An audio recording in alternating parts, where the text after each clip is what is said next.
Hello दोस्तों, मैं सूर्यवंशी बदवा जय सोल में आपका स्वागत करता हूं। दोस्तों, आज नरेशन के हम लोग 18वां वीडियो पढ़ने जा रहे हैं और इंट्रोगेटिव सेंटेंस समाप्त हो गया था। अब हम लोग इम्परेटिव सेंटेंस की शुरुआत कर रहे हैं, ठीक है ना। इम्परेटिव सेंटेंस में हम लोग इम्परेटिव सेंटेंस शुरुआत है। देखिए, सबसे पहले यह जानना ज़रूरी है कि इम्परेटिव सेंटेंस क्या होता है, ठीक है ना। तो जब किसी वाक्य से आज्ञा, सलाह और याचना की भाव उत्पन्न होता है तो ऐसे वाक्यों को हम लोग इम्परेटिव सेंटेंस कहते हैं। और इसके साथ ही इम्परेटिव सेंटेंस जो होता है, इसका कर्ता यू छिपा रहता है और ये फाइनाइट वर्ब से शुरू होते हैं, ठीक है ना। अब इम्परेटिव सेंटेंस के डायरेक्ट से इनडायरेक्ट कैसे बनाया जाता है, इसके बारे में आइए सीखते हैं कि क्या है नियम। कह रहा है कि इम्परेटिव सेंटेंस को डायरेक्ट से इनडायरेक्ट बनाने के लिए निम्न नियम होते हैं। रिपोर्टेड स्पीच के भाव के अनुसार रिपोर्टिंग वर्ब सेड को ऑर्डर्ड, एडवाइज, रिक्वेस्टेड में बदल देते हैं, ठीक है ना। कामा तथा डबल इन्वर्टेड कामा के स्थान पर कंजक्शन टू का प्रयोग करते हैं, दैट का नहीं, ठीक है ना। तो आइए देखते हैं, कुछ एग्जाम्पल है कैसे इसको सॉल्व किया जाएगा। Correct, the teacher said to me sit in your class and learn your lesson. अगर कोई टीचर आपसे कह रहा है तो कि सिट इन योर क्लास, अपने क्लास में बैठिए, ठीक है ना, एंड लर्न योर लेसन, और अपने पाठ को याद करिए। तो टीचर एक मुझसे कह रहा है कि अपने क्लास में बैठिए और मतलब कि, तो टीचर क्या करता है, ऑर्डर ही देता है ना। टीचर तो ऑर्डर ही देगा। तो लिखेंगे क्या कि द टीचर ऑर्डर्ड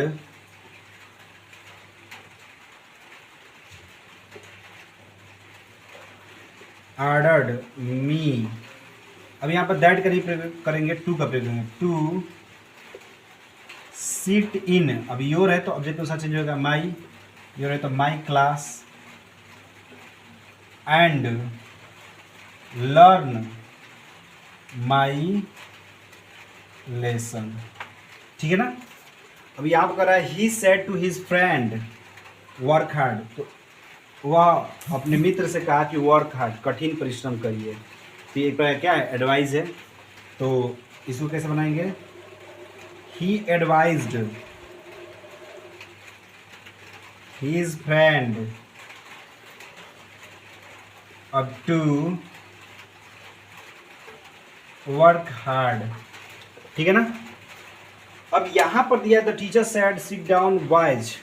जब रिपोर्टेड स्पीच में वोकेटिव केस के नाउन्स प्रयोग किए जाते हैं तो ऐसे नाउन्स को रिपोर्टिंग स्पीच के ऑब्जेक्ट बना लेते हैं, रिपोर्टिंग वर्ब के ऑब्जेक्ट के रूप में रख लेते हैं, ठीक है ना। और बाकी से नियम वही रहता है। तो इसका कैसे करेंगे, द टीचर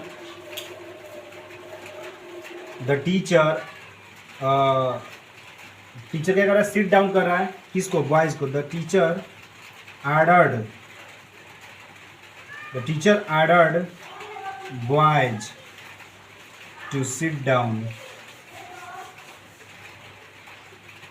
ठीक है ना। दोस्तों, अगर आपको नरेशन सीखना है तो नरेशन सीखने के साथ साथ अभी इसके पहले जो बेसिक रूल्स पढ़ाया गया है, इंट्रोगेटिव सेंटेंस, असर्टिव सेंटेंस, उन वीडियो को देखना पड़ेगा, उसके नियम को समझना पड़ेगा।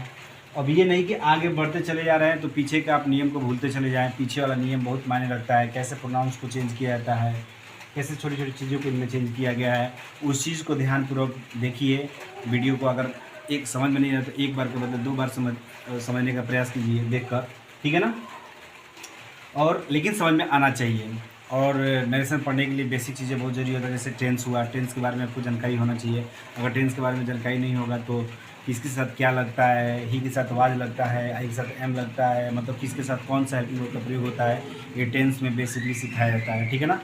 और यदि आप बेहतर तरीके से जानने का प्रयास करते हैं तो, अगर बेहतर तरीके से जानने का प्रयास नहीं करेंगे तो फिर आप नरेशन को जितना भी वीडियो देखेंगे, ठीक है ना, अगर बेसिक चीज़ें अगर क्लियर नहीं रहेगा तो आपको समझ में नहीं आएगा, ठीक है ना। बस आज के लिए इतना ही, धन्यवाद।